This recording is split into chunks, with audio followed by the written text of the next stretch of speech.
Olá, pessoal, tudo bem?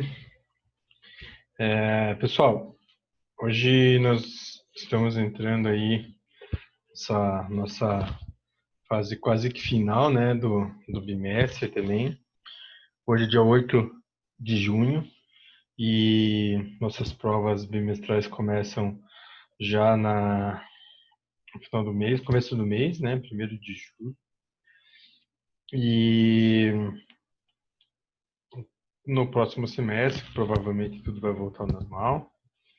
E nós vamos retomar nossas atividades, né, nossas práticas em relação à anatomia e principalmente vamos tentar elaborar agora uma coisa que vocês vão utilizar muito nos próximos períodos, né? Então, vocês estão no segundo e terceiro, vocês vão para o terceiro e quarto, vocês vão começar a ter algumas matérias também mais específicas, né?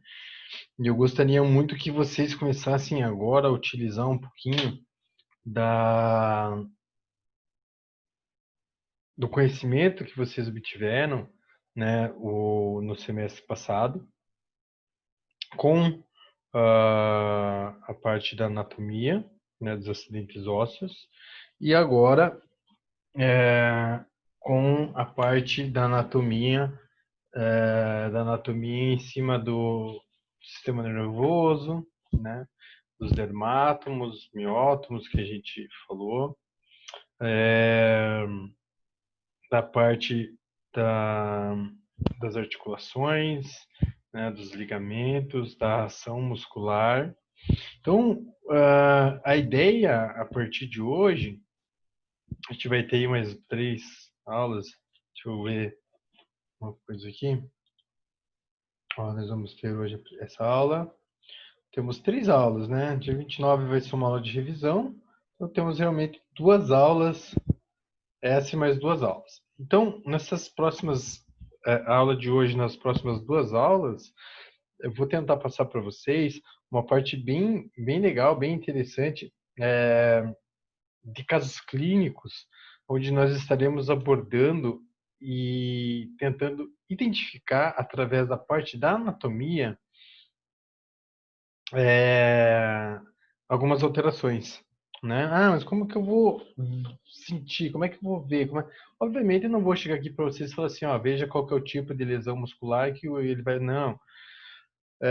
Como a gente está entrando nesse assunto, a gente está entrando nessa abordagem, eu queria que vocês tivessem a capacidade de entender se ele está com uma lesão que eu falo para vocês, que é no bíceps femoral, na sua região mais distal, que é essa dor, que vocês consigam entender que, para que a gente possa examinar esse paciente, a gente tem que saber que ali nessa região, ele tá, esse músculo ele vem, né, mais lateralmente, né, que ele tem origem e inserção num osso. Qual é o osso que a gente estudou o semestre passado, que foi o fêmur, né, com todos os acidentes ósseos, e que esse músculo ele tem uma determinada ação principal, que seria a flexão de joelho, que essa flexão do joelho ela atinge 145 graus de flexão de joelho, que é o normal, né? Abaixo disso, abaixo de 145, abaixo de 140, né, 135, ele vai ter uma diminuição na amplitude de movimento. E a força muscular. A força muscular, vocês não tiveram ainda, acho que eu passei para vocês por cima a classificação, né? Não é da minha, da minha cadeira, né? Da, da matéria específica, mas será no semestre que vem. Que esse semestre que vem eu vou estar dando, acho que a parte de avaliação para vocês, avaliação funcional, Então, a gente vai entrar muito em testes específicos, testes de força, testes de flexibilidade, testes de encurtamento, testes funcionais, né? Então, estaremos abordando todas essas nossas, esses nossos, essas nossas avaliações. Em cima dos pacientes ortopédicos, traumatológicos, esportiva, pneumo e neuro, tá? Então, a gente vai fazer essa abordagem da avaliação funcional nesses pacientes. Nada mais é do que semiologia, né, pessoal, que eu canso de falar para vocês, tá? Então, assim, ó, dentro essa ideia que surgiu para vocês entenderem, né, eu vou elaborar um caso clínico, que você já vou sentar ali e já vou passar para vocês. Dentro desse caso clínico, vocês vão mostrar para mim, obviamente, eu vou falar algumas linguagens aqui, né, alguns termos em que vocês não estão se deparando nesse momento, mas que não custa nada vocês irem na internet e procurarem aquele termo. Ah, esse termo significa isso. Eu vou falar de um teste aqui e eu gostaria que vocês procurassem qual é o teste, para que serve esse teste, qual a função desse teste, o que ele vai achar. Ah, põe um teste lá para verificação de contratura de tensor da face lata, né? Um exemplo, né? O teste de Ober. Então você digita lá no Google teste de Ober, ele vai descrever para você. O teste é realizado com o paciente de cúbito lateral, ele vai dar toda a descrição do teste e qual é a sua positividade. Isso é importante para vocês começarem a perceber e aprender, que obviamente vocês têm que também ir buscar um pouquinho, né, fazer essa busca desse conhecimento, né, através dos mecanismos que nós temos. E através disso a gente vai começar a linkar, né, essas alterações. Então, assim, daí você fez o teste de Ober, ele está com contratura e você sabe que o teste de Ober ele serve para ver se tem contratura do tensor da face lata.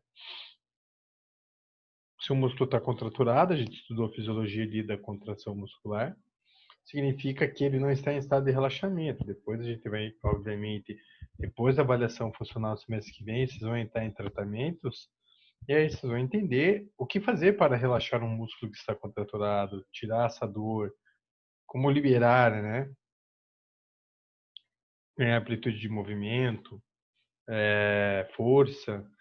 Então, é isso que eu quero que vocês tenham em mente para a gente poder iniciar essa especificidade dos casos clínicos que, pessoal, na verdade, daqui para frente, vocês só vão se deparar com um caso clínico, né? A gente faz questões, é, questões que a gente faz, um papel aqui, para as provas de vocês, né? É,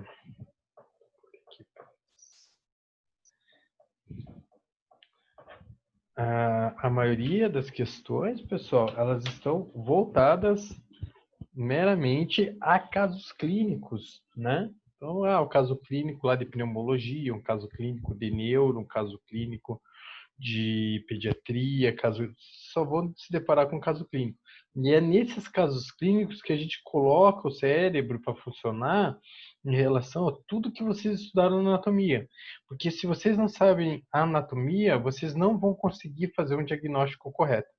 Por exemplo, bem simples, mais uma vez, né? O paciente está no leito do hospital e você chega lá e faz uma ausculta nele. A auscultar é pegar o estetoscópio, colocar nas regiões que são extremamente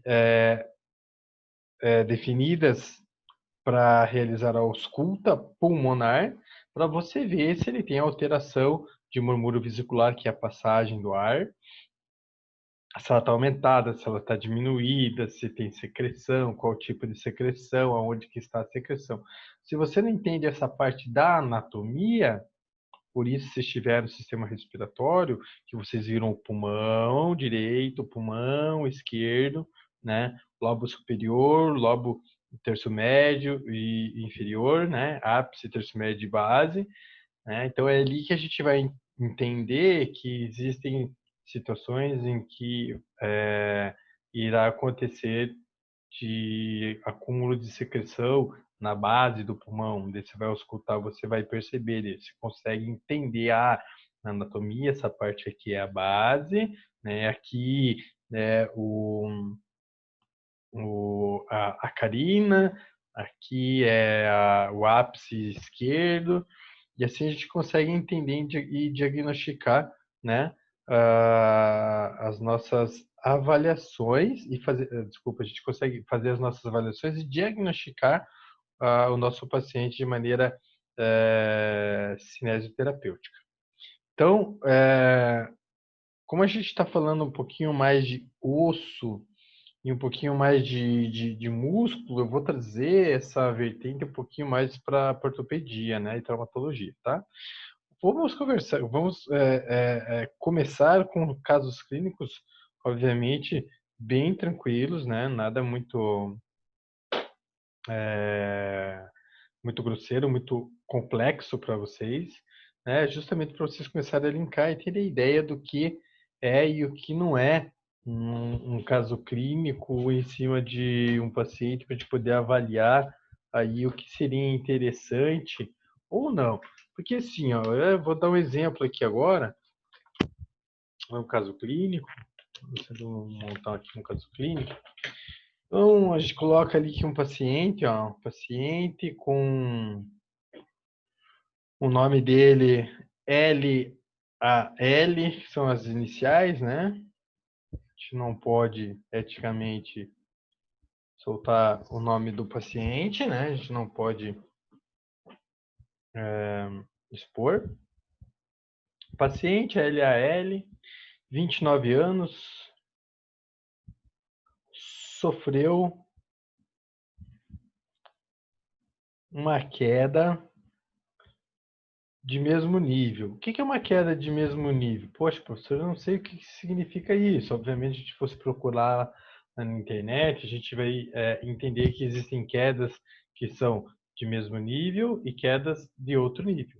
Quedas de mesmo nível são quedas onde você se encontra no mesmo nível, né? Ou seja, você não está acima de nenhum degrau, você não está acima de 1 metro, 2 metros, uma escada, acima de nada, né? Terceiro andar, segundo andar, não, você está no mesmo nível do solo, tá? Então, ele sofreu uma queda no mesmo nível, provavelmente ele tropeçou, né? Sofreu essa queda no mecanismo, né, do trauma.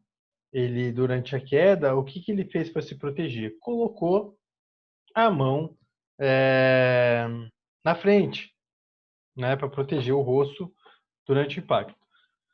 Nesse momento, ele teve uma força, né, física, a força, né, que ocorreu de compressão entre os ossos da mão e os ossos do antebraço e fez uma fratura no punho. Fratura no punho. Vou pôr o punho direito, tá, pessoal? Então, um exemplo aqui, tá? Então, o paciente, LAL, 29 anos, sofreu queda de mesmo nível, né? Um mecanismo do trauma ali foi observado que ele caiu com a palma da mão estendida, né? E fez uma fratura de punho direito. Foi realizado o raio-x, tá? No raio-x observou-se a fratura de rádio distal. Esse paciente passou por um procedimento cirúrgico, né? Fez uma cirurgia de punho, colocou placa e parafuso, para estabilizar a fratura, né? Estabilizar a consolidação, né? Vai ter uma melhor consolidação, vai estar estabilizado o punho e ele vai conseguir ter mobilidade sem que haja uma descontinuidade óssea novamente, né? O parafuso estabiliza isso. E foi encaminhado para fisioterapia. Só que após a cirurgia,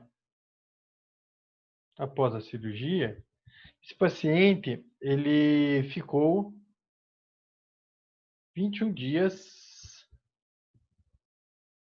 com tala, gessada e tipóia.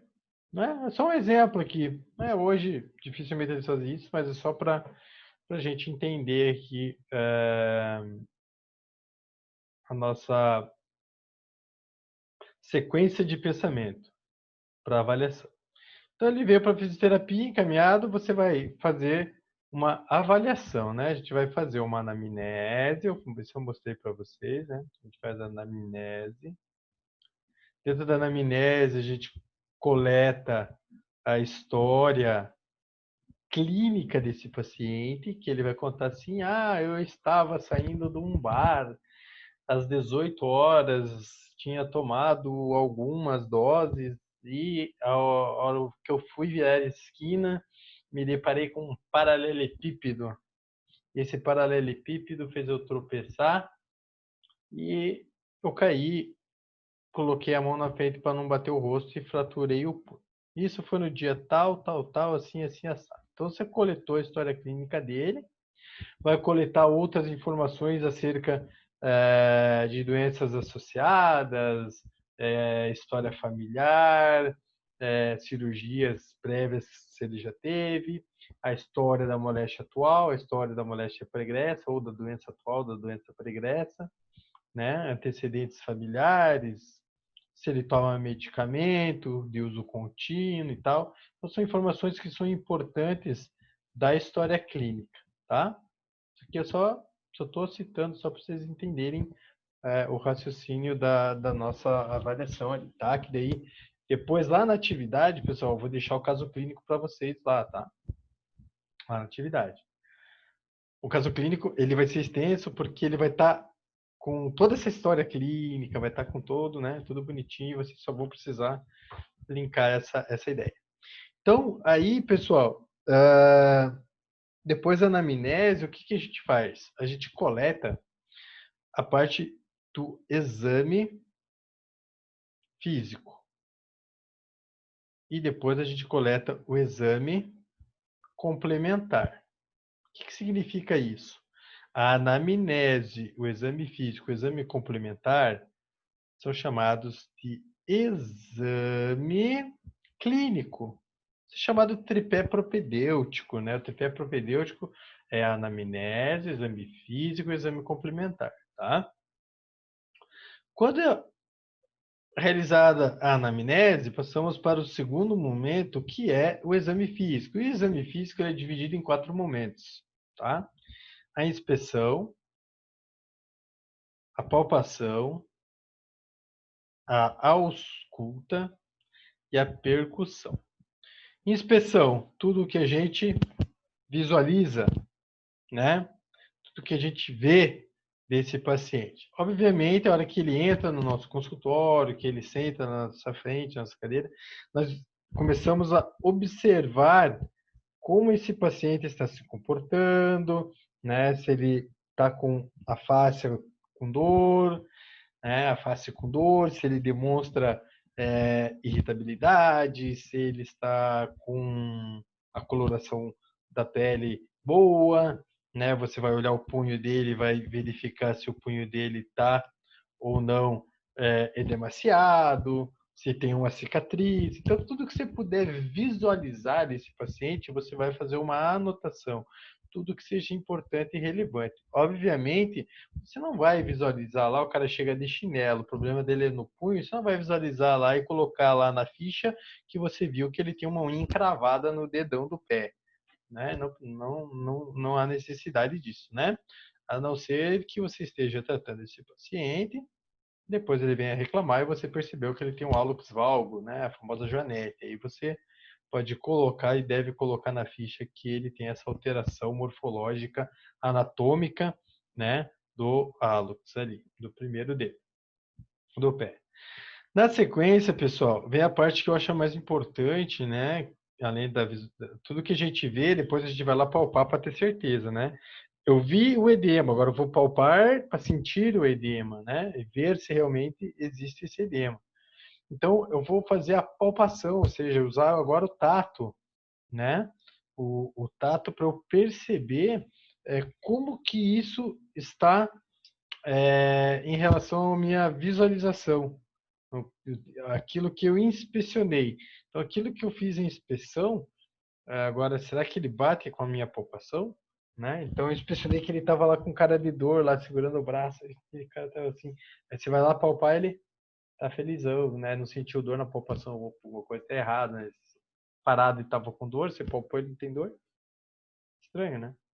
Bom, nessa parte, pessoal, ela é dividida da seguinte maneira. Na palpação, a gente vai fazer teste de força, a gente vai fazer testes específicos, a gente vai fazer testes de encurtamento, a gente vai fazer a goniometria, que eu tanto falo para vocês, né? Ó, só para vocês terem ideia. Goniometria, extremamente importante. Caiu, fez uma fratura de punho de rádio distal, colocou placa de parafuso, ficou 21 dias com tala engessada, tirou e veio para fisioterapia. O punho dele tem que fazer 75 graus de extensão e 90 graus de flexão. Pessoal, aí você tem que entender que a goniometria na flexão e na extensão tem que ter aquela amplitude de movimento. Caso ele esteja com uma limitação em flexão, uma limitação em extensão, você vai ter que usar o goniômetro para ver quanto que ele precisa para ganhar a sua amplitude de movimento normal. Você pega o paciente que ele tem que fazer 75 graus. Ele tirou a tipóia e a tala engessada, ele só faz 10 graus aqui, ó. Você tem que trabalhar para ele ganhar 65 graus de extensão, tá? Então, nessa parte é extremamente importante. Será que daí, olha o link, tá, pessoal? Olha o link. Será que ele não consegue fazer o movimento de extensão? Porque ele ficou 21 dias com a tala engessada e perdeu força muscular porque ele ficou com imobilidade? Ou será que ele não consegue fazer a extensão porque ele colocou placa de parafuso e está limitando a amplitude de movimento dele ali? A placa de parafuso articularmente não está deixando o punho ter mobilidade. Será que é? Não sei, eu vou ter que fazer os testes, vou ter que observar isso. Obviamente, o cara ficou 21 dias com tala engessada, ele está com falta de força, ele não vai ter força para subir, né? Isso aí. Então a gente vai ter que fazer o teste de força e graduar o teste de força. Eu passei a graduação do teste de força para vocês lá, né? Que vai de 0 a 5 graus. Isso eu lembro que eu passei para vocês, certo? Quando a gente falou de força muscular lá. Pessoal, beleza, a gente percebeu que ele tem diminuição de força porque ele foi imobilizado. E agora, mas vou ter que palpar e fazer o teste ali de deslizamento do punho ali, né?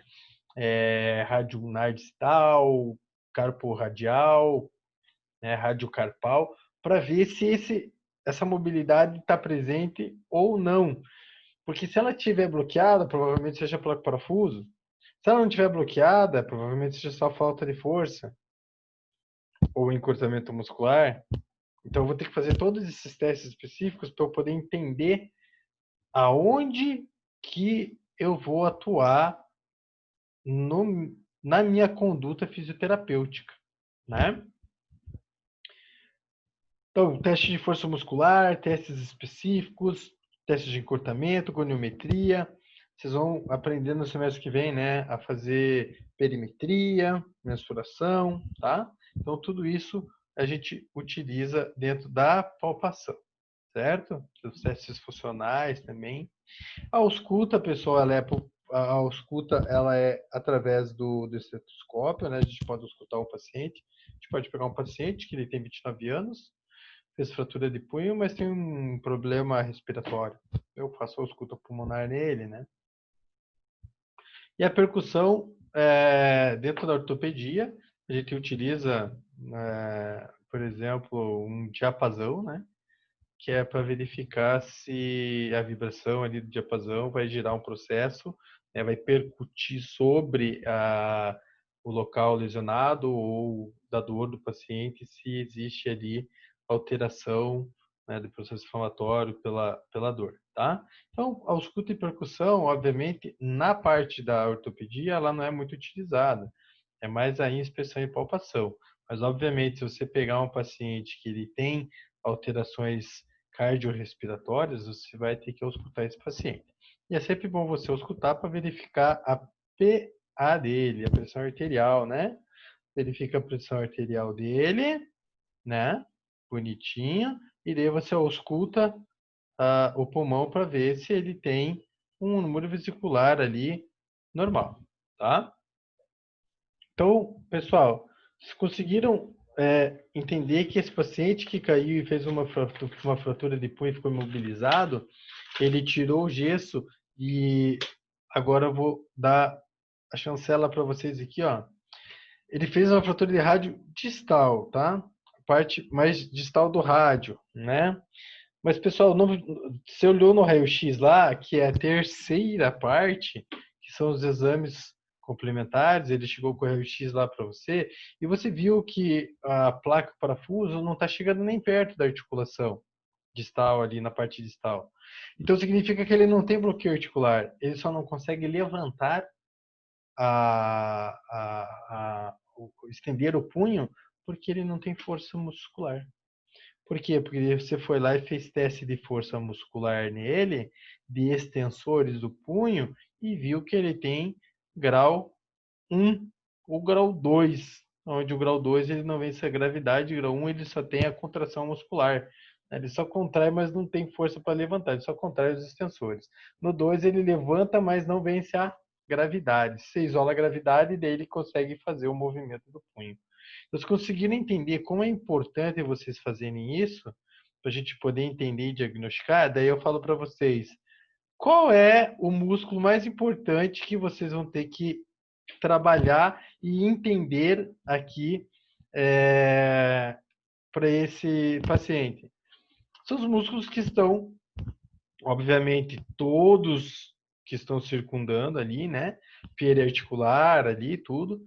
Mas os principais que a gente vai ter que atuar, pessoal, são nos músculos que estão na relação radiocarpal, né? Radiocárpica.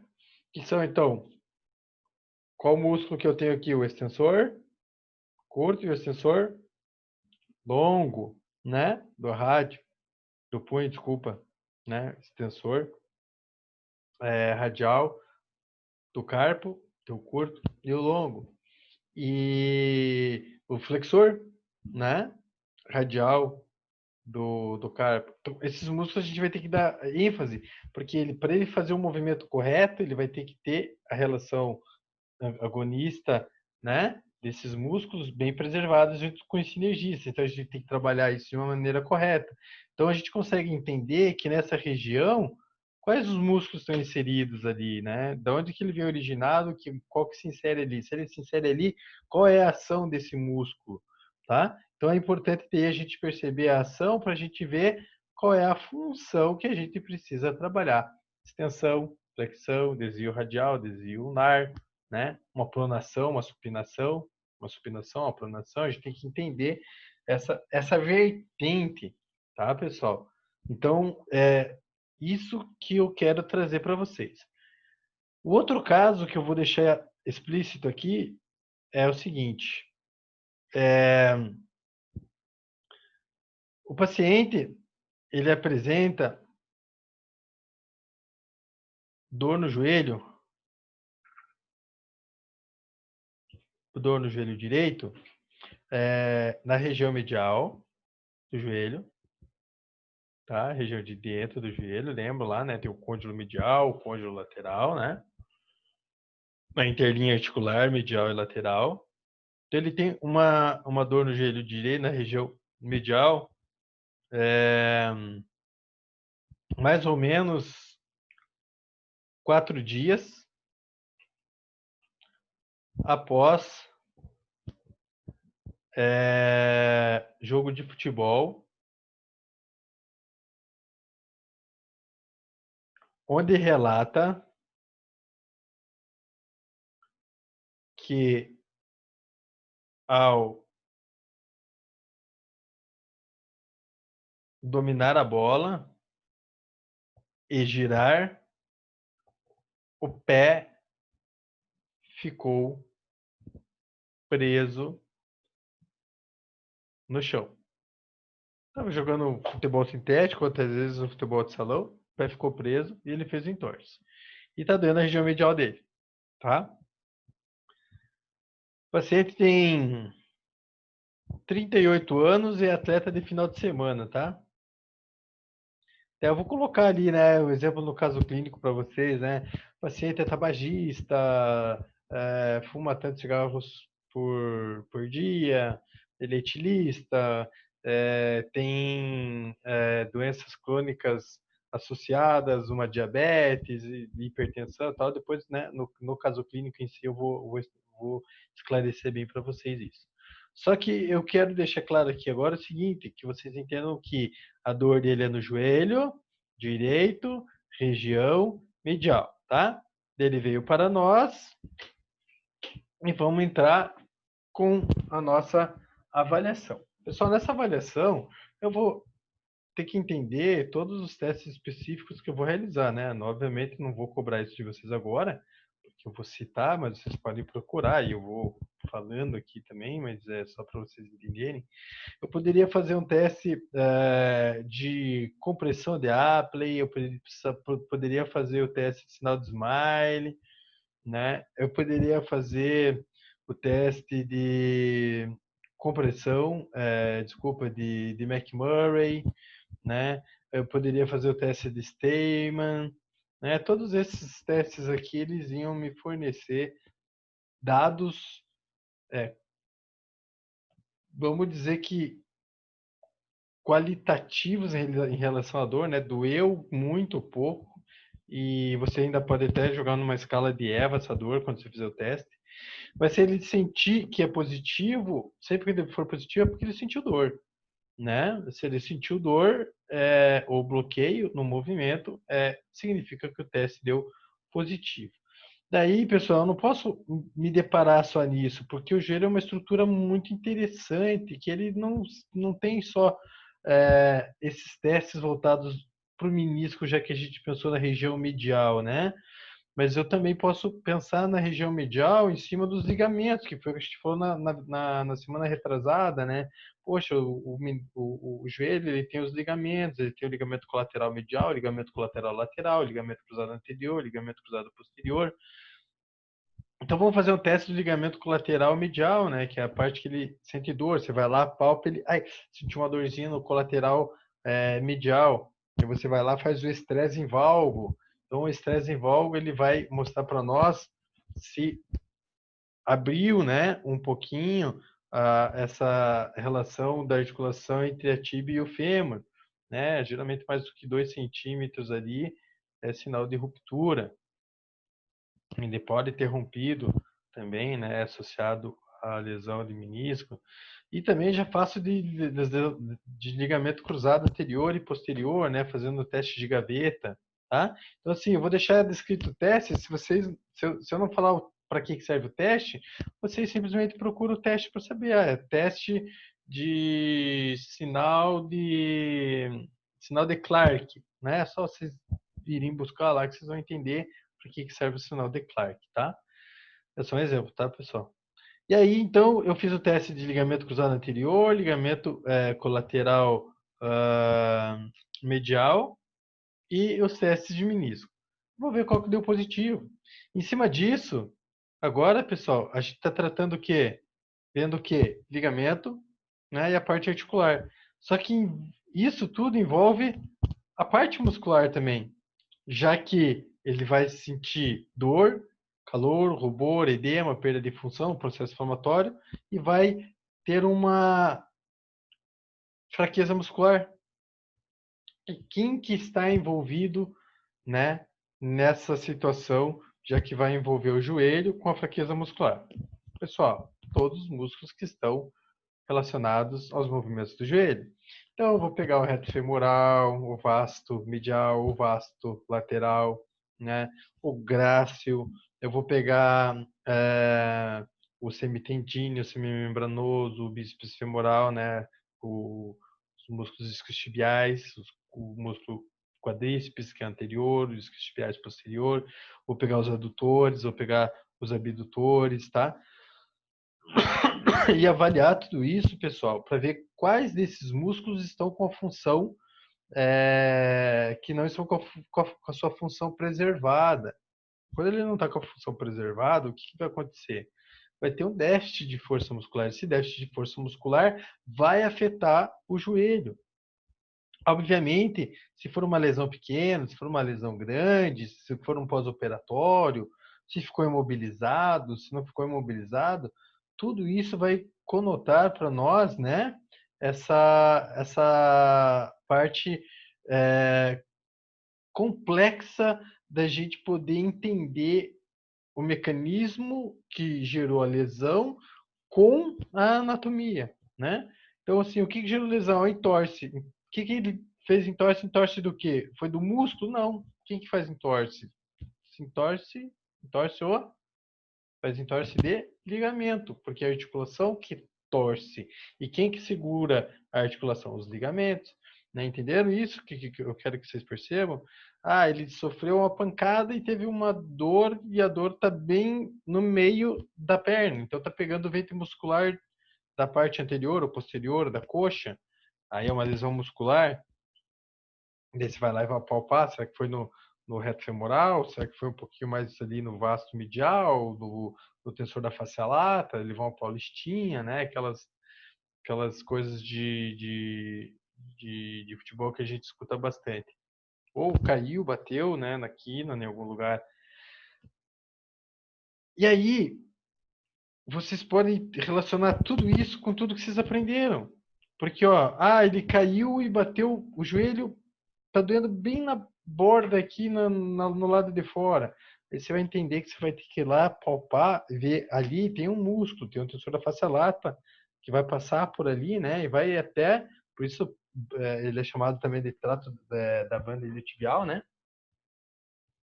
É, ou a banda do trato iliotibial que vai até a tibia, então ele vai passar lateralmente ali, pessoal. Pode ser que a dor seja ali, mas a dor também pode ser aonde? No côndilo, né? Pode ser no côndilo femoral lateral. Então, você tem que ir lá e palpar. O paciente está com uma dor na região anterior do joelho. Vamos, né? Eu vou jogar um caso clínico lá para vocês. Daí, nesse caso clínico, vai estar especificado para vocês o seguinte: dor anterior de joelho durante a realização da extensão de joelho, mais dor na região, mais dor no movimento de flexão. Significa o quê? Que você vai ter que palpar. Será que é a patela? Será que é a tuberosidade anterior da tíbia? Será que são os côndilos? E daí é só você entender. Pô, se ele tem dor no movimento de flexão e extensão, quem que está trabalhando ali? A patela. Onde que a patela se insere? Onde que eu vou ter que palpar? Né? Será que é uma tendinite de tendão infrapatelar? Né? Então, essas coisas, pessoal, que eu quero que vocês tenham essa percepção para a gente poder trabalhar em cima dos casos clínicos, tá? Então, assim, ó, vou deixar lá na atividade, tá, do fórum, iniciar nessa semana um caso clínico para ver como é que vocês se saem. E daí eu vou deixar especificado o que eu quero que vocês vejam no caso clínico, tá? O que vocês vão observar nesse caso clínico, se é a força, se é o local da lesão, aonde que é o local da lesão, se é no acidente ósseo, se é músculo, se é articulação, se é ligamento, tá? Vou falar de articulação, lá se é uma diartrose, se é uma fiartrose, se é uma sinartrose, Então, isso é importante para vocês entenderem, para a gente poder buscar isso em cima da nossa avaliação, tá? Espero que tenha sido claro com vocês em relação a essa parte que eu quero que vocês entendam, né? Porque é anatomia pura, pessoal. Quando a gente for avaliar um paciente, tudo bem que vocês não sabem avaliar, mas vocês já sabem a anatomia. Vocês têm que entender onde vocês estão pegando e linkar com que, né? Ele caiu e bateu o joelho bem de frente. Onde que ele bateu? Na patela. Você vai lá, vai examinar a patela, tuberosidade da tíbia. Aí ele caiu e bateu a lateral do quadril. O que, que tem na lateral do quadril mais importante? A gente consegue palpar, né? O trocânter, né? Pode fazer palpar o trocânter, a crista ilíaca, né? A espinha ilíaca anterosuperior, anteroinferior, superior, posterior inferior, tá? Então, pessoal, é isso que eu queria que vocês entendessem para a gente poder dar continuidade nos casos clínicos, tá? Eu vou deixar aberto para vocês lá a atividade no fórum, vou fazer um caso clínico bem legal para vocês e daí vocês podem ir, tem uma semana inteira aí para vocês poderem realizar essa conduta, né? Como vocês vão conduzir, né, a avaliação em cima da anatomia dos acidentes ósseos, dos músculos, articulações, ligamentos, tendão, fáscia, né, que a gente falou bastante, para a gente entender como que a gente vai poder palpar e enxergar para a gente poder saber a localização e o que está acontecendo em relação a esse paciente. Tá bom, pessoal? Então, um grande abraço a todos. Qualquer dúvida, estarei à disposição lá no fórum ou pelo WhatsApp, no grupo ali, e a gente vai conversando. Tá bom? Um grande abraço a todos e até a semana que vem.